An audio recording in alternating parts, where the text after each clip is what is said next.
দেশি ফার্ম রয়েছে বিদেশি ষাঁড় গরু। আসলে দেশি বলতে এখন কিছু নাই আমাদের এখানে। মনে করেন যে যারা এখন বর্তমানে ইচ্ছা করছেন যে ভালো সুদম দেহি সুস্থ সবল আমার জায়গায় ডেয়ারি ফার্মে আসতে পারেন, একবার ভিজিট করে যাবেন। আর আপনাদের ভালোবাসা এবং আপনাদের দোয়া কামনা করি। আপনারা সবাই আমার জন্য দোয়া করবেন।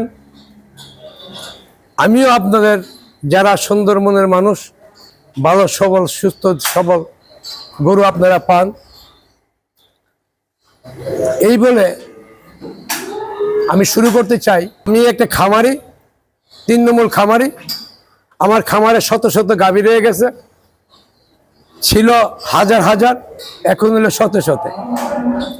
যখন মোহাম্মদপুর পরিবার ছিলাম 1000 গরুর অধিকারী ছিলাম। এখনো 4-500 গাভী আমার আছে। সেই বাচ্চা, সেই গাভীরই বাচ্চা, সেই গাভীরই মনে করে গরু। এই বাচ্চাগুলো বড় হয়েছে।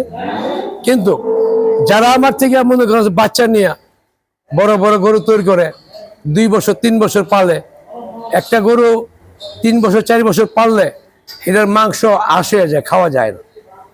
আর আমার এখানে খুব কম বয়সে বেশ কিছু ষাঁড় রয়ে গেছে, যে ষাঁড়গুলা বাংলাদেশে অনেক কম, এগুলা অনেক কম পাবেন।